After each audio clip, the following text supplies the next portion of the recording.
The Wacom One is Wacom's most affordable display tablet to date. I'm Aaron Rutten, and today I'm going to be reviewing the Wacom One from a digital artist's perspective. Quick disclaimer, this is not a sponsored video, but Wacom did send me this tablet unconditionally to review as I please. As always, all opinions in this video are my own.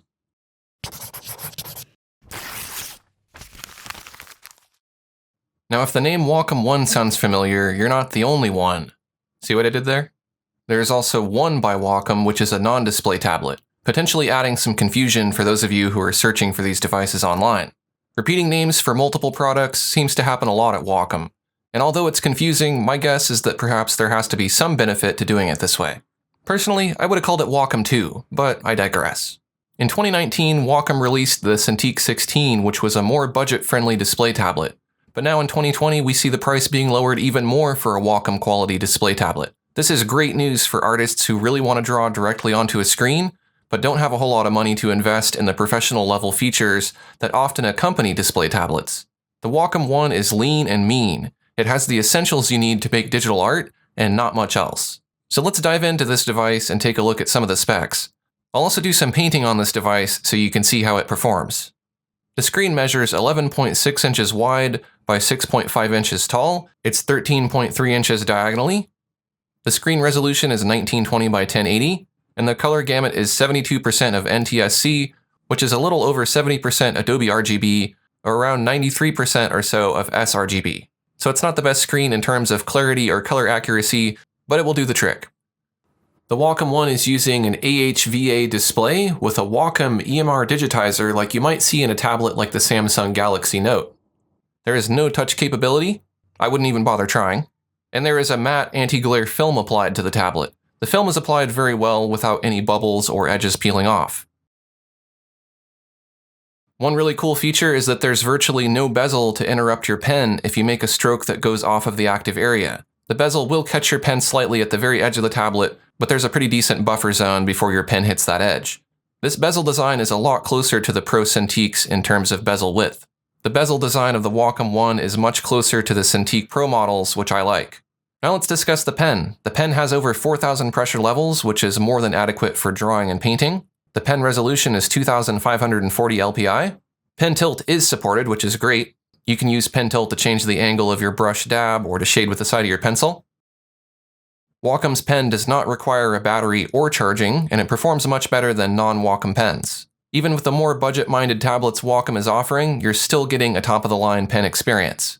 The pen is lighter and smaller than the Pro pens, and similar in look and feel to the one that comes with the Intuos. The pen has only one button rather than two, and it does not have an eraser. There are 3 spare nibs hiding behind the legs. As far as using other pens on the Wacom One, the Wacom One does not support other Wacom pens like the Art Pen or the Pro Pen 2, but it does support other types of EMR pens. I have this Staedtler Norris digital pen, which looks a lot like a pencil, and it works great on the Wacom One. I can even vary the width of my line by pressing harder or lighter. There are a few other pens that are supported, and more pen brands will be added in the future. Now, if I do some quick line tests, the line quality is great. It's very smooth. There's no significant line jitter, even if I'm doing diagonal lines. There's virtually no parallax or offset to the cursor. The line tests with the Staedtler pencil are great too. I noticed that the Staedtler pencil grips the surface more. I prefer the feel of the Wacom pen, but the Staedtler pencil could be a nice option perhaps for note-taking or sketching. Having a button on the pen is definitely useful too. Now let's move on to discuss the build quality of the Wacom One.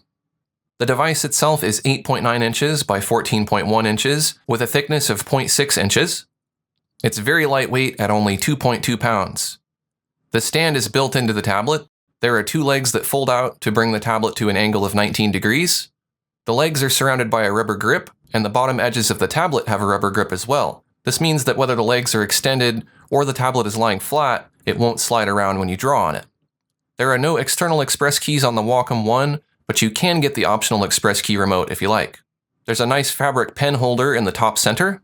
You just slide your pen in and out of this. As far as the screen temperature, I didn't notice any warmth. The edges and the back of the tablet are kind of an off-white color. The Wacom One comes with a 1-year warranty, and I'd say the build quality feels great. The tablet does not flex much when you're bending it, and the edges are smooth and rounded. Overall, I'd say the thickness is closer to the Intuos Pro or the Intuos 2019. And I can't help but notice that the Wacom One is kind of similar in design to the XP Pen 15.6 Pro, but without the external buttons. Now let's discuss compatibility. The Wacom One requires an HDMI video connection and a standard USB-A port for the data connection. Now the USB-C, USB-A, HDMI, and power are all combined into an X cable. The power end of the connector is a USB-A connection which plugs into this AC power adapter, and this adapter can be converted for different outlet types, and then the USB-C cable connects to the tablet. The Wacom One is compatible with PC and Mac, and it requires Windows 7 or later, or macOS 10.13 or later. And just for clarity, there is not a built-in computer in the Wacom One. It must be connected to a Windows, Mac, or a compatible Android device, such as the Samsung Galaxy S8, S10 Plus, and some of the Samsung Galaxy Notes, as well as some other types of phones. Now, in order to connect the Wacom One to a compatible Android device, you're going to need either Wacom's adapter, which is not included, or a USB-C mini hub. Once you've connected the Wacom One to your Android device, you can open the Samsung desktop if you're using a Samsung device, which expands to fill the active area of the tablet, and you can draw just like you could on a desktop computer.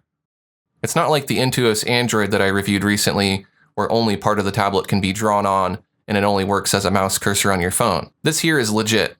My Samsung devices are not on the list of compatible devices, so unfortunately I'm not able to try it myself, but from what I've seen it looks really cool. A phone or tablet could legitimately replace your desktop or laptop workstation for creating basic digital art. Now let's discuss installation and software. Installation was very easy to set up. All I needed to do was plug the tablet in and install the driver, and it worked. I didn't have any driver issues. I can use the Wacom control panel to customize the pen button for each app individually or globally for all apps, and there's lots of other options you can tinker with. The Wacom One also comes with some bundled software. The software is only available for Windows 10. There's Bamboo Paper, which is a note-taking app. There's Clip Studio Paint Pro, which offers you a free license for up to 6 months. This is a great digital drawing and painting application. You can also get Adobe Premiere Rush, which is kind of a simplified video editing application. This is very useful for doing video editing on the go if you're doing vlogs and travel videos and things like that.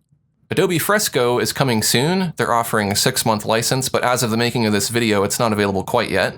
And even if you don't like that bundled software, you can get lots of great free alternatives, such as Krita. So what can you do with the Wacom One? You can take notes, you can edit photos, you could edit videos, you could of course do some light drawing and painting on this device, you could do graphic design and more. A couple of features that I think are cool is that this tablet can be powered by a portable battery bank or a desktop or laptop via USB. You'll of course need 2 USB ports, one for data and one for power. But it's neat to see that you can use this thing without having to plug it into a wall. You can also use the Wacom One as a portable monitor through HDMI. So for example, you might want to use a monitor to monitor your video recordings or your photography. So who is the Wacom One for? The Wacom One is a great starter tablet for beginners or younger artists with smaller hands who may also want to move their tablet between rooms or maybe even take it to school. Android compatibility means the Wacom One might even be a good tablet for photographers who shoot on their phones to do some editing on the go. And with the bundled Premiere Rush software, vloggers can even edit their videos and view them on a larger screen without having to lug around a laptop. Best of all, Premiere Rush syncs with the desktop version through the cloud. It also feels great for note-taking. If you wanted to create video tutorials where you write out math equations, you could do that with the Wacom One. If you're a college student, you can connect it to your phone and use it to take notes during lectures. And I have to say, handwriting on the Wacom One felt really natural while using the Staedtler pencil. And now for some comparisons. Should you get the Wacom One or the Cintiq 16, which is a bit more expensive? The Cintiq 16 offers a better pen, it has a better display that's a bit brighter, its drawing area is of course a bit larger, it has an option for an attachable and adjustable stand, and the Cintiq 16 is compatible with the Art Pen, which can sense rotation, and other types of Wacom pens. However, the Wacom One is definitely thinner, lighter, and more portable, especially if you're planning to work primarily on a compatible phone or tablet. The Cintiq 16 with the stand attached can be quite bulky. The Wacom One is also a more affordable alternative to the Intuos Pro if you don't mind trading some of the pro-level features for a display that you can draw directly onto. And now for the price. The Wacom One sells for $399. You can purchase the Wacom One using the affiliate link in the description of this video. So let's talk about some pros and cons. The pros of the Wacom One are that it's a very low profile and lightweight device. It comes with limited bundled software. The Wacom One offers excellent pen quality that's only exceeded by Wacom's Pro Pens. The Wacom One supports other types of EMR pens, which is great. And it supports some Android devices. And now for the cons. The Wacom One does not include the adapter to connect it to an Android device, but you may not need it, so I guess it does keep the cost down. The Wacom One only supports certain Android devices. I was excited to try this at first, but my device is not supported, so I can't. The Wacom One does not have any express keys and it does not support touch, so that means you're going to have to lug around a keyboard if you're planning on using this with a phone or tablet only. Concerning the stand, 19 degrees is not the most comfortable angle to draw at, and there's no way to adjust the angle to a more vertical orientation. And my last gripe is that the white color on the bottom of the tablet and the edges could collect stains over time. It could be dirt from your hand, or it could be grime that's on your desk. And now for my conclusion. 2020 seems like it's going to be the year that smartphones give desktop computers a run for their money in terms of being capable digital art workstations. Of course, phone hardware is nowhere near professional level, but for artists who are new to digital art, a phone is now a legit tool for making art. I'm also happy to see Wacom offering an even more affordable display tablet because I believe non-display tablets are on their way out. It feels so much better to see what you're drawing underneath your pen, and I'm glad the Wacom One puts that experience within the reach of more artists. Now I know there's going to be comments saying that there are Wacom alternatives that offer more for the same price. I feel like I'm beating a dead horse here, but I urge you to check out my comparison video of the XP Pen Artist 15.6 Pro to a Wacom tablet, so you can get a feel for what the real differences are, because tablets are more than just specs on a website. For example, you certainly can get a pen with higher pressure levels, but if the pen doesn't respond to light pressure, then what's the point? Or you might get lines that are always wavy or have unexpected tapering when you choose a Wacom alternative. So please, be digital art smart and watch some reviews before you buy a tablet, and don't go off of specs alone. And for all you iPad bros, feel free to leave your comments on my review of the Mobile Studio Pro 16, because the Wacom One is not a tablet computer. If this was your first time on this channel, check out some of my other drawing tablet reviews. Thanks for watching, and I'll see you next time.